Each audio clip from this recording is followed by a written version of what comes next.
नमस्कार दोस्तों, स्वागत है आप सभी का हिंदी महासागर में। आज हम पढ़ने वाले हैं ल्हासा की ओर यात्रा साहित्य। ल्हासा की ओर यह यात्रा साहित्य वर्ग 2 की जो चयन परीक्षा होने वाली है मध्य प्रदेश की, उसकी इकाई 17 में यह रचना लगी हुई है। यह जो राहुल सांकृत्यायन जी की तिब्बत की यात्रा जो यात्रा साहित्य है उसका एक अंश है ल्हासा की ओर। तो इस रचना को पढ़ने से पहले हम इसके लेखक जो हैं राहुल सांकृत्यायन जी, उनके बारे में पढ़ लेते हैं, क्योंकि लेखक की जो जानकारियाँ हैं उनकी और अन्य रचनाएं और जो फैक्ट हैं उनसे भी प्रश्न बन जाते हैं। तो राहुल सांकृत्यायन जी का जन्म हुआ था 1893 में, उनके ननिहाल गांव पंदहा में। तो उनका जन्म ननिहाल में हुआ था, उनके मामा के यहाँ पर। तो जो पंदहा गांव था ननिहाल में, वहाँ पर उनका जन्म हुआ था। जिला आजमगढ़, उत्तर प्रदेश। इनके पैतृक गांव का नाम था कनेला। तो जो पैतृक गांव था उनका, जो पिता का गांव, वो कनेला था और माता का गांव था पंदहा। तो उनका जन्म अपने मामा के यहाँ पर पंदहा में हुआ था। इनका मूल नाम था केदार पांडे। ये बहुत मोस्ट होगा फैक्ट। जितने भी मोस्ट फैक्ट हैं उसको नोट करते जाइए, क्योंकि क्वेश्चन यहीं से बनेंगे। तो इनका राहुल सांकृत्यायन का मूल नाम था केदार पांडे। उनकी शिक्षा काशी, आगरा, लाहौर में हुई। 1930 में उन्होंने श्रीलंका जाकर बौद्ध धर्म ग्रहण कर लिया। तो 1930 में उन्होंने बौद्ध धर्म ग्रहण किया श्रीलंका जाकर। तब से उनका नाम राहुल सांकृत्यायन हो गया। तो उन्होंने जब बौद्ध धर्म ग्रहण कर लिया तो उसके बाद उनका नाम राहुल सांकृत्यायन हो गया। राहुल जी पाली, प्राकृत, अपभ्रंश, तिब्बती, चीनी, जापानी, रूसी सहित अनेक भाषाओं के जानकार थे। उन्हें महापंडित कहा जाता था। ये उनका उपनाम है, ये भी बहुत मोस्ट होगा कि राहुल सांकृत्यायन का को जो है उनका एक और नाम है महापंडित। उनको महापंडित कहा जाता, और उनके बचपन का नाम था केदार पांडे। सन 1963 में उनका देहांत हो गया। राहुल सांकृत्यायन ने उपन्यास, कहानी, आत्मकथा, यात्राव्रत, जीवनी, आलोचना, शोध आदि अनेक विधाओं में साहित्य सृजन किया। मतलब जो गद्य की विधाएं हैं लगभग उनमें सभी में कुछ ना कुछ लिखा है। इतना ही नहीं, उनके अनेक ग्रंथों का अनुवाद हिंदी में भी किया गया। उन्होंने जो है अनेक ग्रंथों का अनुवाद हिंदी में किया। अब उनकी प्रमुख जो कुछ रचनाएं हैं उनमें मेरी जीवन यात्रा 6 भागों में प्रकाशित, दर्शन दिग्दर्शन, 22वीं सदी, बोलगा से गंगा, भागो नहीं दुनिया को बदलो, दिमागी गुलामी, घुमक्कड़ शास्त्र, ये इनकी कुछ प्रमुख कृतियां हैं। तो इनको अच्छे से याद कर लेना है जो उनकी अन्य रचनाएं हैं। मेरी जीवन यात्रा 6 भाग में, दर्शन दिग्दर्शन, 22वीं सदी, बोलगा से गंगा, भागो नहीं दुनिया को बदलो, दिमागी गुलामी, घुमक्कड़ शास्त्र, यह उनकी प्रमुख कृतियां हैं, मतलब रचनाएं हैं। साहित्य के अलावा दर्शन, राजनीति, धर्म, इतिहास, विज्ञान आदि विभिन्न विषयों पर राहुल जी द्वारा रचित पुस्तकों की संख्या लगभग 150 है। तो सभी विभिन्न विषयों की उनकी पुस्तकों की संख्या देखी जाए तो लगभग 150 है। राहुल जी ने बहुत सी लुप्त प्राय सामग्री का उद्धार कर अत्यंत महत्वपूर्ण कार्य किया है।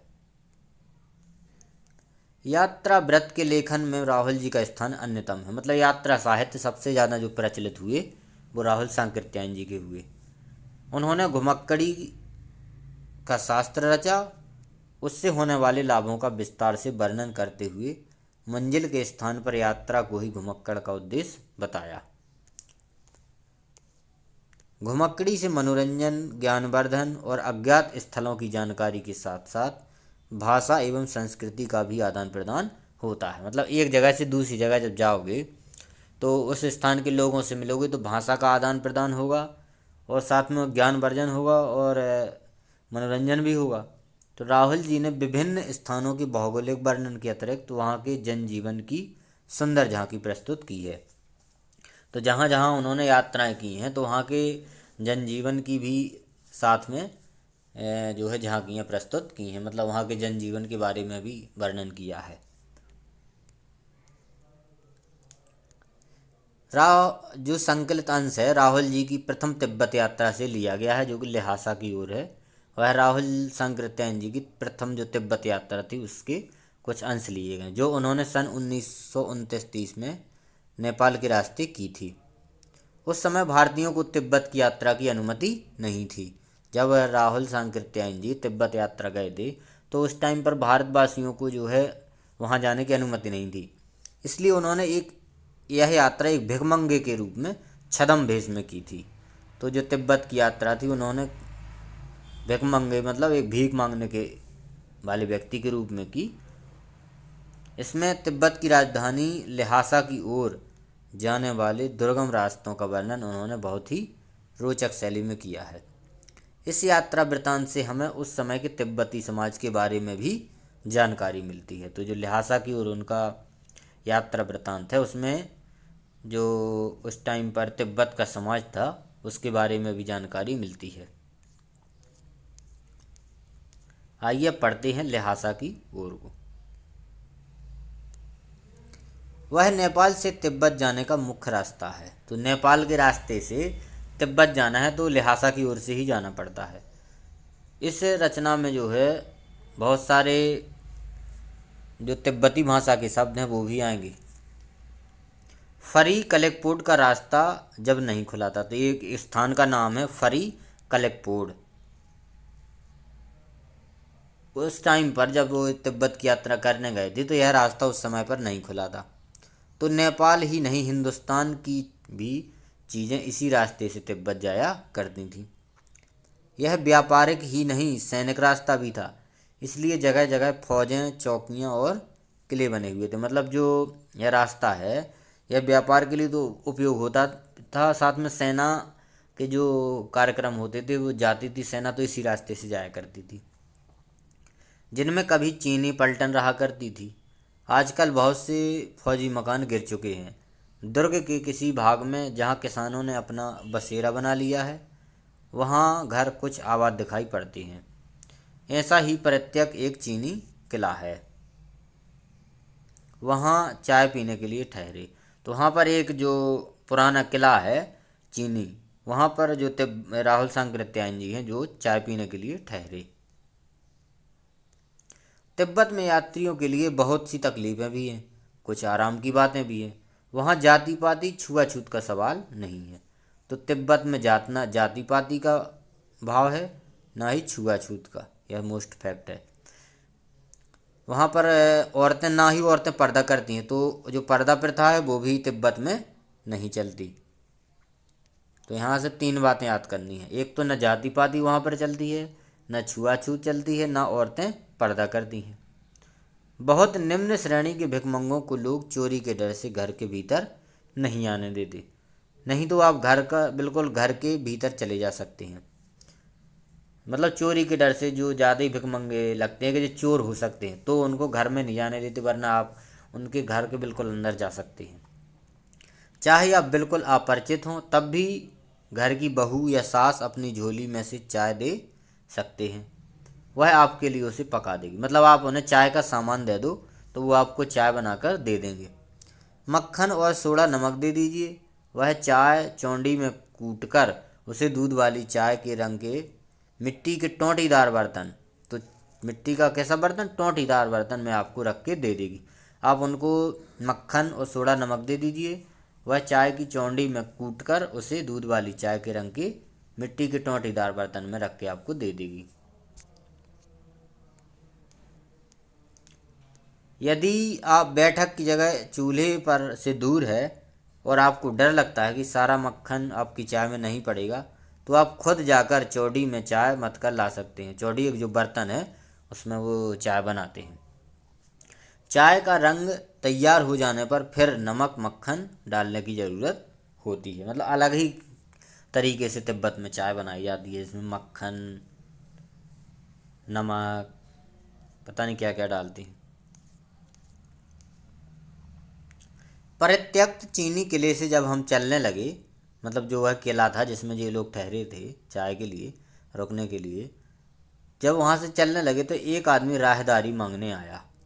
हमने वह दोनों चिटें उसे दे दी। शायद उसी दिन हम थोडला के पहले के आखिरी गांव में पहुंच गए थे। थोडला जो है स्थान है, जो एक तिब्बती स्थान है, तिब्बती स्थान। वहाँ पर दे आखिरी दिन वहाँ तक पहुँच गए थे।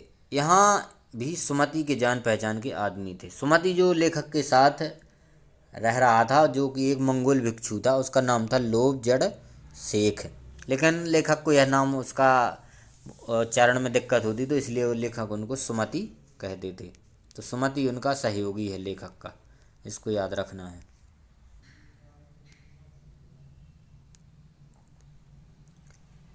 सुमति की जान पहचान के आदमी और भिखमंगे रहते भी ठहरने के लिए अच्छी जगह मिली, क्योंकि सुमति जो है उसकी वहाँ पर जान पहचान थी, तो उसके साथ रहने से लेखक को ठहरने के लिए अच्छी जगह मिल गई।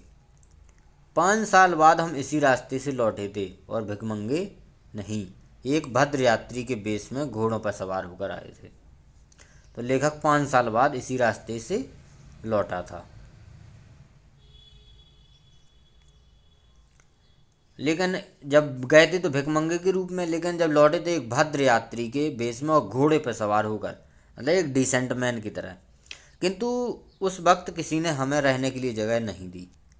लेकिन जब नाज भिखमंगे के रूप में गए थे और सुमति साथ में था, तो अच्छी जगह ठहरने को मिल गई। लेकिन जब वापस आए और भद्र रूप में बढ़िया घोड़े पे बैठकर, तो किसी ने रहने के लिए जगह नहीं दी और हम गांव के सबसे गरीब झोपड़े में ठहरे थे। बहुत कुछ लोगों की उस वक्त की मनोवृत्ति पर ही निर्भर है। खासकर शाम के वक्त छड़ पीकर बहुत कम होश हवास दुरुस्त रखते थे। छड़ मतलब एक नशे का जो पदार्थ होता है, उसको कहते थे छड़, तिब्बत में नशे का पदार्थ। तो उसको पी करके लोग और बहुत ही कम होश हवास में रहते थे, मतलब अपना होश खो बैठते थे। अब हम सबसे विकट डांडा थोडला पार करना, अब हमें सबसे विकट जो डांडा थोडला था उसको पार करना। डांडा होता है जो तिब्बत में एक ऊंची जमीन को, इससे मतलब टीला टाइप का होता है, उसको कहते हैं डांडा।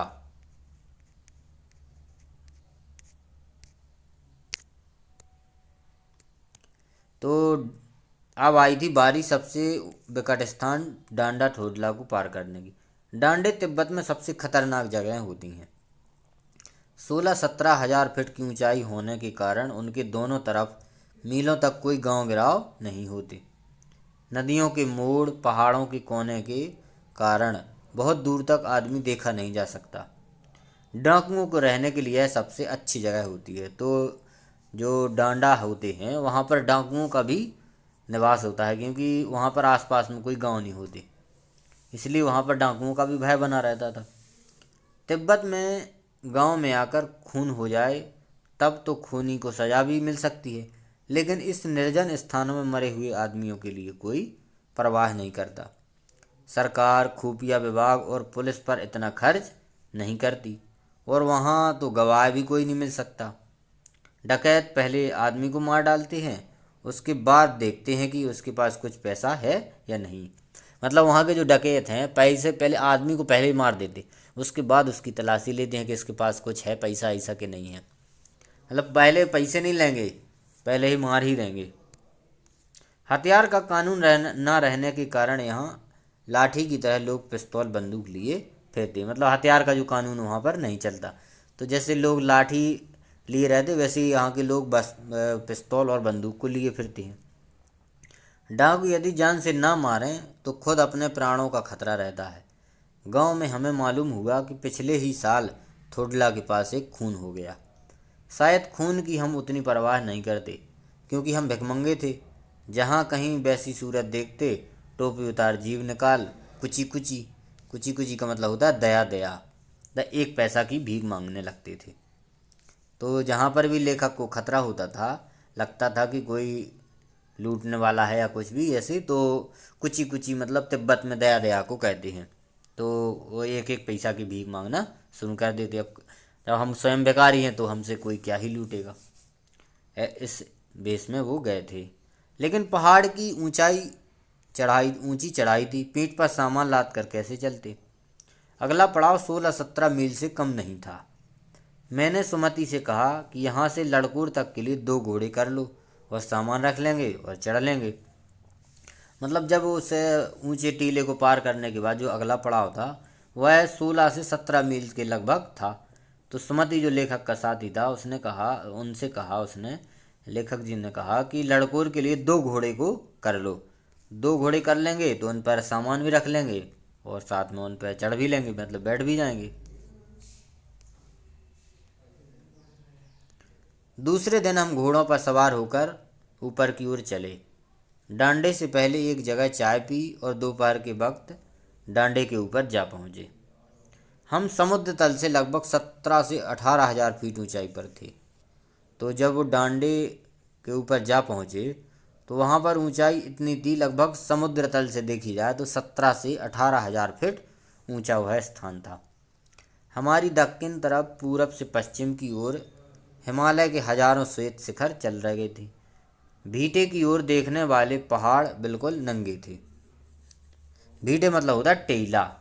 जो भीटे है इसको कहते, जो टीले वाला स्थान है उसको कहते भीटे। तो भीटे की ओर देखने वाला पहाड़ बिल्कुल नग्न थे, मतलब वहाँ पर बर्फ़ की सफ़ेदी थी, न किसी तरह की हरियाली। मतलब ना वहाँ पर बर्फ़ की सफ़ेदी ना हरियाली, कुछ नहीं था। उत्तर की तरफ बहुत कम बर्फ़ वाली चोटियाँ दिखाई पड़ती थी।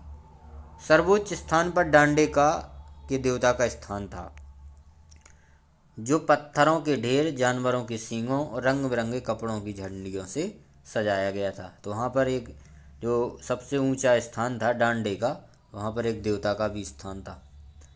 अब हमें बराबर उतराई पर चलना था। चढ़ाई तो कुछ दूर थोड़ी मुश्किल थी, लेकिन उतराई बिल्कुल नहीं। शायद 2-1 और सवार साथी हमारे साथ चल रहे थे। मेरा घोड़ा कुछ धीमे चलने लगा। मैंने समझा कि चढ़ाई की थकावट के कारण ऐसा कर रहा है और उसे मारना नहीं चाहता था। धीरे धीरे वह बहुत पिछड़ गया। तो लेखक का जो घोड़ा था वह कैसा चल रहा था, धीरे चलने लगा था और मैं दोंकी वस्तु की तरह अपने घोड़े पर झूमता हुआ चला जा रहा था। जान नहीं पड़ता था कि घोड़े आगे जा रहा है या पीछे। मतलब जो घोड़ा है लेखक का वह बहुत धीरे धीरे चलने लगा। जब मैं जोर देने लगा तो वह सुस्त पड़ जाता था। मतलब जब घोड़े को धीरा चल रहा था तो यदि उसको मारें और थोड़ा उसको जोर दें तो वह और ज़्यादा सुस्त पड़ जाता था। एक जगह 2 रास्ते फूट रहे थे। बाएं का रास्ता ले 1.5 मील में चला गया। आगे घर में पूछने से पता लगा कि लड़कोर का रास्ता दाहिने वाला था। मतलब एक जगह से जब लेखक चल रहा था, क्योंकि जो उसके साथ ही थे वो आगे निकल गए थे, घोड़ा लेखक का धीरे धीरे चल रहा था, तो एक जगह से 2 रास्ते फूटे थे। तो जाना था दाहिने रास्ते से और लेखक चला गया बाएं रास्ते से। जब 1.5 मील आगे पहुंच गया तब लेखक ने एक घर में पूछा तो उनको पता चला कि दाहिने रास्ते जाना था। फिर लौटकर उसी को पकड़ा। 4-5 बजे के करीब में गांव से मील भर पर था तो सुमति इंतजार करते हुए मिले। मंगोलों का मुंह वैसे ही लाल होता है और अब तो वह पूरे गुस्से में था। उन्होंने कहा, मैंने 2 टोकरी कंडे फूंक डाले, 3-4 बार चाय को गर्म किया। मैंने बहुत नरमी से जवाब दिया, लेकिन मेरा कसूर नहीं है मित्र।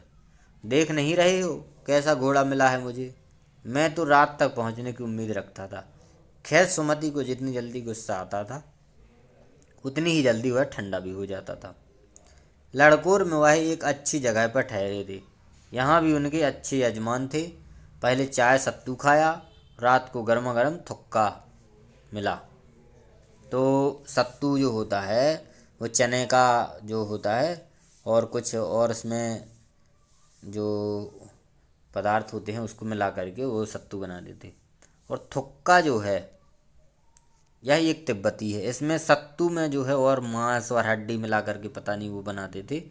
तो यह भी एक खाद्य पदार्थ है जो सत्तू के साथ मिला करके जो तिब्बत के लोग हैं वो उसमें मिला करके बनाते थे, उसमें मांस हड्डी वगैरह जो कुछ मिलाते थे।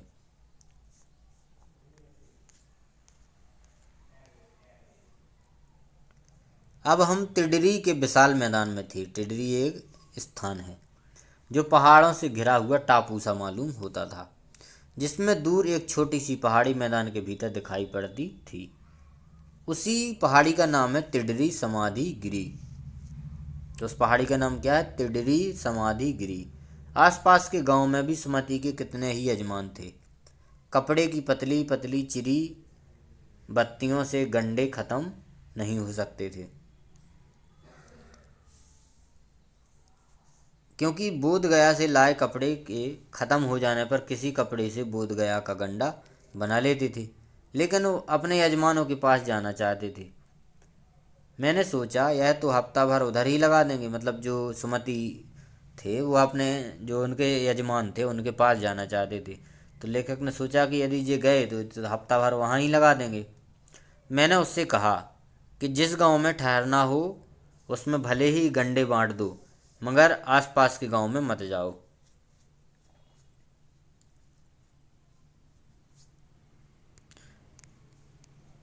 मगर आसपास के गांव में मत जाओ, ले इसके लिए मैं तुम्हें लिहाजा पहुंचकर रुपए दे दूंगा। सुमति ने स्वीकार किया। दूसरे दिन हमने भरिया ढूंढने की कोशिश की। भरिया मतलब जो भार ढोने वाले लोग होते हैं उनको भरिया कहते हैं, लेकिन कोई न मिला। सवेरे ही चल दिए होते तो अच्छा था, लेकिन 10-11 बजे की तेज धूप में चलना पड़ रहा था। तिब्बत की धूप भी बहुत कड़ी मालूम होती है। यद्यपि थोड़े से भी मोटे कपड़े के सिर को ढक लें तो गर्मी खत्म हो जाती थी। आप 2 बजे सूरज की ओर मुँह करके चल रहे हैं। ललाट धूप से जल रहा है और पीछे का कंधा बर्फ हो रहा है। फिर हमने पीठ पर अपनी अपनी चीज़ें लादी और डंडा हाथ में लिया और चल पड़े। यद्यपि सुमति के परिचय तिडरी में भी थे, लेकिन वह एक और यजमान से मिलना चाहते थे, इसलिए आदमी मिलने का बहाना कर सेकर बिहार की ओर चलने के लिए कहा। तिब्बत की ज़मीन बहुत अधिक छोटे बड़े जागीरदारों में बटी है। इन जागीरों का बहुत ज़्यादा हिस्सा मठों यानी बिहारों के हाथ में है। अपनी अपनी जागीर में हर एक जागीरदार कुछ खेती खुद भी कराता है, जिसके लिए मजदूर बेगार में मिल जाते हैं। खेती का इंतजाम देखने के लिए वहाँ कोई भिक्षु भेजा जाता है, जो जागीर के आदमियों के लिए राजा से कम नहीं होता। सेकर के खेत का मुखिया भिक्षु नमसे बड़े भद्र पुरुष थे। तो जो सेकर के खेत के मुखिया थे वो उनका नाम था नमसे। भिक्षु जो थे उनका नाम था नमसे। वह बहुत ही भद्र पुरुष थे। वह बहुत प्रेम से मिले, हालांकि उस वक्त मेरा भेष ऐसा नहीं था कि उन्हें कुछ भी ख्याल करना चाहिए था। यहाँ एक अच्छा मंदिर था जिसमें कंजूर बुद्ध वचन अनुवाद की हस्तलिखित 103 पोथियाँ रखी हुई थीं। तो जो मंदिर था उसमें जो भगवान बुद्ध के वचनों का अनुवाद था, उसकी 103 पोथियाँ जो हाथों से लिखी हुई थी वो रखी हुई थी कंजूर में। मेरा आसन वहीं लगा। वह बड़े मोटे कागज़ पर अच्छे अक्षरों में लिखी हुई थी। एक एक पोथी 15-15 सेर से कम नहीं होगी। तो जो पोथियाँ थीं उनका एक पोथी का वजन लगभग 15 सेर के लगभग था। सुमति ने फिर आसपास अपने यजमानों के पास जाने के बारे में पूछा। मैं अब पुस्तकों के भीतर था, इसलिए मैंने उन्हें जाने के लिए कह दिया। दूसरे दिन वह गए। मैंने समझा 2-3 दिन लगेंगे, लेकिन वह उसी दिन दोपहर के बाद चले आए। तिडरी गांव वहाँ से बहुत दूर नहीं था। हमने अपना सामान पीठ पर उठाया और भिक्षु नमसे से विदाई लेकर चल पड़े। तो ये रचना तिब्बत की यात्रा जो है यहीं पर समाप्त हो जाती है। तो यदि आपको रचना अच्छी लगी हो तो वीडियो को लाइक करें, कमेंट करें और चैनल पर नए हैं तो सब्सक्राइब जरूर करें। मिलेंगे अगले वीडियो में एक नई रचना के साथ। धन्यवाद।